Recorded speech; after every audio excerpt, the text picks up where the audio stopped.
Welcome to the lab on Wireshark. So in this lab, I'm first going to walk you through some more concepts about Wireshark, demo a small forensic investigation, and then you are required to complete a lab. Now please remember, this is a very important lecture. We're going to discuss some concepts related to Wireshark, which are extremely important. So make sure that you understand the lab completely. So let's start Wireshark again. Go to Sniffing and Spoofing and Wireshark. Now, one interesting thing about Wireshark is that you can listen to traffic actively. So for example, like previously we have been doing, you can configure Wireshark to start listening on certain interfaces where you can specify capture filters, for example, to specify exactly what do you want to capture. And then once the traffic has been captured, you can use display filters here to basically filter out specific types of traffic or protocols. However, in real networks or real life, this is not really how Wireshark is typically used. So typically what happens is that you have these huge packet capture files, PCAP or PCAP-NG, which you open in Wireshark, and it gives you all the history of the communications packet by packet, and then you run forensic investigations on that. And that's exactly what we're going to do in this lecture. But before proceeding, make sure that you launch the lab. So once again, we'll go to desktop, labs folder, and then sudo /main script, Kelly. And as always, please remember the sequence may have changed. Look for Wireshark Introduction Lab and pick the number, whichever it is, 5 in this case now. Okay, so the Wireshark Intro Lab is ready to use. Now let's go back to Wireshark. Now the lab script has also downloaded a sample PCAP file which contains some prior interactions between Kali Linux VM and the Nginx container. And we're going to open that in Wireshark and analyze it. So go to File, Open. So from here you have to make sure that you are in Desktop Labs folder, and within the Labs folder, so for example, if I go here, Desktop, Labs, and then you have to go to the Wireshark intro folder, and here you're going to see two files. For now, let's start with capture.pcap. Open, and there you go. So now this file contained some historical interactions between Kali Linux VM as well as the Nginx container. In addition, it also contains some traffic sent by Nginx containers to some outside sources. And as usual, the color coding of Wireshark has already kicked in, and as you can see, you have different color schemes. For example, for ICMP traffic, you're seeing pink colors. For DNS, there is blue color. For HTTP, there's green and then gray. At this point, based on the concepts that we have learned, you should be able to sort of like skim over this file and understand at a high level what's going on. Okay, so let's do that. So we can see that to start off, we had some ICMP packets which were transferred. So they were sent from Kali Linux VM, sent to Nginx container. And here we can see these were ping requests and ping replies. Okay, two of these. So ping request, ping reply, ping request, and ping reply again. And once again, you can always expand the header. So you can expand the ICMP header. For example, this is echo ping reply, and in the internet protocol, you can see the source address, destination address, and more details. But now, if you look here, you can see also some DNS resolutions which were carried out. So for example, this one was sent by Kali Linux VM, sent to Nginx container, and this was a DNS query which asked to resolve example.com. And then in the response which came from Nginx container going to Kali Linux VM, the response was given that what is the actual IP address. So for example, in the query, Kali Linux VM asked, give me the IP of example.com, and in the reply, we can see the IP address, which you can see here by expanding this header. So this is the standard query response. And if you go to answers, and this was the query, okay, example.com. And the answer was the IP address is 1.2.3.4. Perfect. Similarly, there was another query in which Kali Linux VM asked for IP address of google.com, and then again a response was sent in which you can see the resolved IP address was 8.8.8.8. So basically what happened was that Kali Linux VM asked two different questions to Nginx containers DNS server, and then Nginx containers DNS server responded with the IP addresses of example.com and google.com. So now Kali Linux VM can use these IP addresses to actually communicate with example.com and google.com. Moving on, there was an HTTP interaction. So basically it looks like a GET request and an OK response. So probably the home page was loaded on the Nginx container. And then there seems to be some sort of TCP traffic going from, once again, Kali Linux VM to Nginx container. And you can obviously have a look at more details in the headers. This looks like basically some sort of port scan for 4444 and 8888. Okay, so far so good. Let's scroll down and see more messages. So interestingly, if you look here you can see that Nginx container, which is 0.2, it sent a DNS request where to 8.8.8.8, which is Google's DNS server. And what did it ask to resolve? It's asking to resolve remote.malicious.ru. So if you recall, we had already covered this lab previously in TCP dump, but now this provides a much more powerful, interactive and visual interface. And then what was the response from Google's DNS server 8.8.8.8 to Nginx container? This is the response. Let's check the headers. So if I expand this DNS header, the DNS response, you can see that there was one question asked. Please give me the IP address of remote.malicious.ru. And Google's DNS response was, this is the actual IP address of that malicious server. And then obviously Nginx container can subsequently directly talk to this malicious host. So this was the example of data exfiltration attempt, wherein the Nginx container was compromised and it tried to establish a remote communication. And how do we know that? We know that because there was DNS traffic. So always remember, DNS resolution is sort of like always the first step. It's a telltale sign, it's a red flag. I mean, not always, but in some cases, especially in data exfiltration cases, if you see a DNS resolution to some outside unknown host, then it should alert you that something is going on. Otherwise, why would a genuine system, a legitimate system, try to resolve an unknown host on the internet and get its IP address?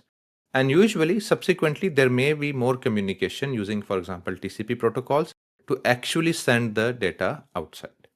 Okay. Now, one more thing which I would like to introduce in this lecture, which is a very important concept and something which showcases how powerful Wireshark is something which we call as follow stream. And this works basically on higher layer protocols, like for example, TCP, UDP, DNS, HTTP, not the lower layer protocols. So for example, in this one, a DNS query was sent, example.com, and a reply was received, okay? But usually in TCP communications, you may have a long chain of communication. For example, some request was done and then some data was sent, then acknowledged, more data was sent, acknowledged. So it could be a very long communication spanning hundreds of packets. And sometimes it's very difficult to sort of follow all of that one single session. Okay, so it's called a session. Now, Wireshark provides you a very powerful capability. What you can do is that for DNS, HTTP or TCP, you can just go to that packet, right click, follow, and then if it's UDP based communication, you can click UDP stream. Otherwise, if it's TCP, you're going to see TCP stream. Okay, just click it. And this is going to describe to you what was the communication done. Okay, let me show you another example. Let me remove this filter because this filter will come on automatically. So for example, this one, right? So let's right click it, follow. And then once again, you have two options, HTTP stream, which is going to give you sort of like at the HTTP layer, at the application layer, what happened. And here you can see there was a GET request and basically the reply was okay. And what was the message that was received? Welcome to Nginx. So if you recall, if we go here to the browser and we go to 172.17.0.2, welcome to Nginx. So this is part of the content that was exchanged. Okay. So that's how powerful Wireshark is. Once again, after every follow through, you need to remove this filter and go back. So for example, for this TCP, you can also right click it, follow TCP stream, and it's going to show you exactly what went on in this session. So this is a very powerful capability, especially if you're doing a forensic investigation and let's say some data was exfiltrated. Then you can use this technique to identify what was the data sent, how much data was sent, and what were the different messages exchanged. Okay, similarly here as well, you can use the same technique, but it works best on HTTP and TCP based sessions. So usually when we say a session basically means So with DNS, the issue is that it's not really a session, right? You send a UDP packet and you receive one response. It's not really a session. But with HTTP, for example, if I open the web browser, then it may have, you can browse the website, you can click on different things, you can download stuff. So it's a complete session. It can go on for a long time and span multiple packets. So a very important and powerful concept that you'll also need to use in the lab. So let's move on to the lab. It's a really fun lab, a practical lab, something which can actually happen in real life. And it's going to allow you to apply all of the different concepts that you've learned so far with regards to Wireshark and packets and protocols analysis. Okay, so let's go there. Okay, so welcome to the Wireshark Credentials Breach Lab. In this lab, we're going to demonstrate how Wireshark can be used to conduct effective forensic investigation in case of credentials breach. Prerequisite, as always, you need to run the main script in desktop labs folder and make sure that you have started the Wireshark introduction lab. I'm assuming that you have already done that. So what is the situation? Your organization has been alerted that a sensitive file, credentials.txt, hosted on an internal Nginx web server, has been found leaked on the dark web. So this sounds bad. The file contains login credentials and API tokens used by internal tools. And a pcap-ng network capture file, which is credentials-breach.pcap-ng, from the company's monitoring system has been handed over to you to conduct forensic investigation. So what is the challenge? You're part of the incident response team and your job is to analyze the capture using Wireshark. And these are the things that you need to do at a high level. First, identify how the credentials were accessed. So first of all, you need to find out how someone was able to access the credentials stored on the Nginx web server or the Nginx container. Secondly, determine whether they were exfiltrated. So you need to make sure if these credentials were in fact exfiltrated to some outside source. And third, provide undeniable proof that the credentials were indeed leaked. So in forensic investigations, just saying that, okay, I can see a communication between, for example, an internal system and a malicious remote system is not enough. You need to provide actual, tangible, or concrete evidence. Because when you'll write your final report, you need to include snapshots and proofs. That's how things actually work in the real world. So your task is, first of all, find out who accessed the credentials. So before we proceed, you'll need to load the file which is mentioned here, which is credentialsbreach.pcap-ng, which you can find here. Open. If you go to the same folder, Home, Kelly, Desktop Labs, Wireshark Intro, within this folder, you have this one, credentialsbreach.pcap-ng. Okay, let's open this one. And as you can see, there is a bunch of traffic here. So your first job is which IP accessed the internal Nginx server and what protocol and port were used to access credentials.txt file. Okay, that's your first job. So you need to go over this file, check all the traffic. You can use display filters, like for example, tcp.port == to 80 or whatever you think is suitable, and find out if something happens. But frankly speaking, at this point in time, where we have discussed so many different options, you should be able to sort of like glance at this file and identify what are the relevant packets which you need to focus on. Okay. Secondly, so the first step was find out who accessed the credentials. Second step, identify if and how the credentials were exfiltrated. So someone accessed this file, got all the credentials, and then they exfiltrated it to some outside system on the internet. So for that, you need to resolve, as always, the red flag. Was there a DNS resolution to an external system? So what was the remote host name and the resolved IP? So what is the name of the remote malicious server and what is the resolved IP address? So after DNS, so someone clearly tried to send a DNS request and they tried to resolve the name of a malicious host. So you need to track that. Third and most important, you need to prove that the actual credentials were leaked. Wireshark captures only have value if you can prove what was inside. Your task is to reconstruct the data sent over the TCP stream.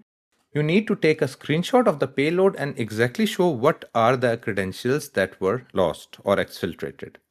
Okay, you can't just show credentials.txt, you need to actually show the contents within that stream. So you need to make sure that credentials are visible in plain text, not encrypted. Okay, and the solution will be discussed in the next lecture.